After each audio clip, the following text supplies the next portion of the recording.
Boy Meets World was one of my all-time favorite after-school shows, so I was really excited when I found out that they were rebooting the series with Girl Meets World. I had the biggest crush on Sean back in the day, and nobody gave better life advice than Mr. Feeney.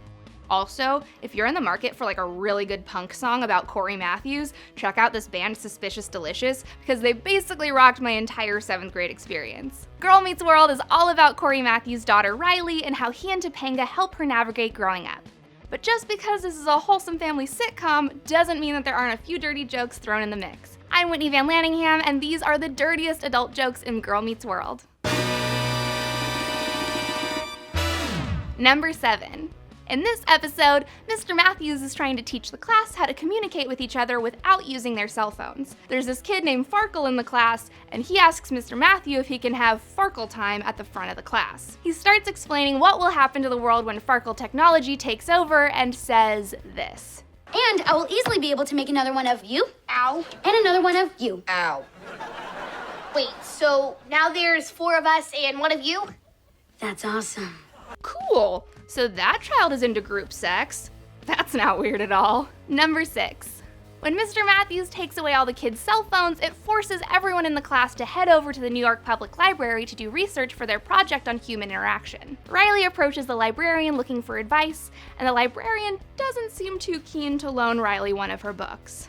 Nothing here but books about boys and girls and men and women and what they say to each other. Open any one of them and you... Nope, not that one. Oh boy, not that one. Nothing better than a librarian reading smut. Maybe she was reading up on some tips on how to Dewey her own decimal system, if you know what I mean. Number 5. The setting for this scene is an art class, presumably for figure and line drawing. Not even 2 seconds into the episode, Farkle runs into the room and does this. Why draw fruit? Let's draw a real work of art. That's right. Check out 48 pounds of nasty. No! Okay, how do I break this to you gently? No, Farkle, I don't want to see 48 pounds of nasty. You're supposed to be 14. How are you only 48 pounds? My dog Jasmine weighs more than that. Just put your robe back on, you fucking weirdo. Number 4. For their anniversary, Corey and Topanga decide that they want to go out on the town for a night alone without the kids. Of course, Augie doesn't want them to leave him with a babysitter, so he asks them why he can't come with them. That's when Corey and Topanga have this conversation. Sorry, honey. Mommy and Daddy haven't been on a date for like... 3 weeks and 4 days.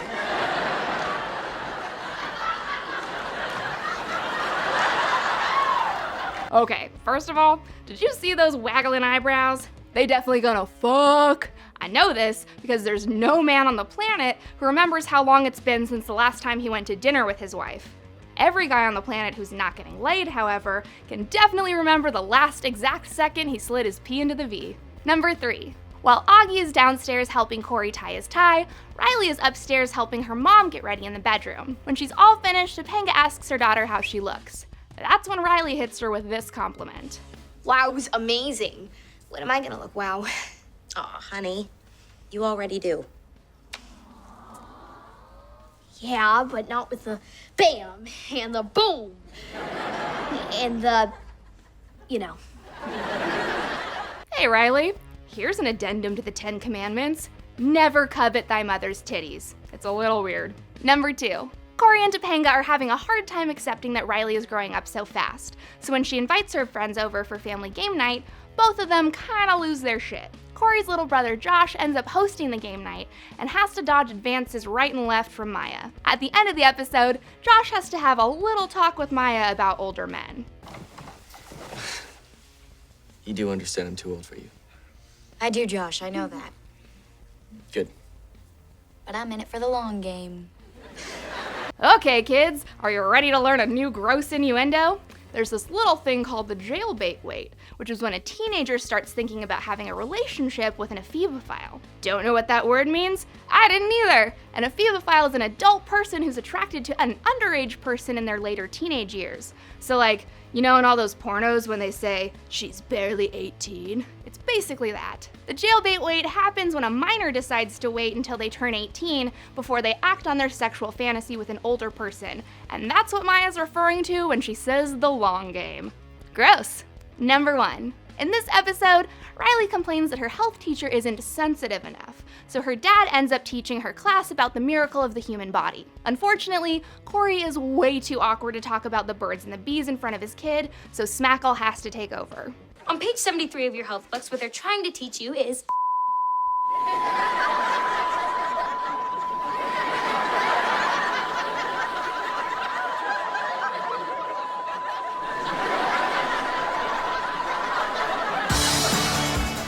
Call me crazy, but she looks like a fantastic health teacher to me. These are just some of the dirty jokes I found in Girl Meets World, but I want to know what you guys think in the comments.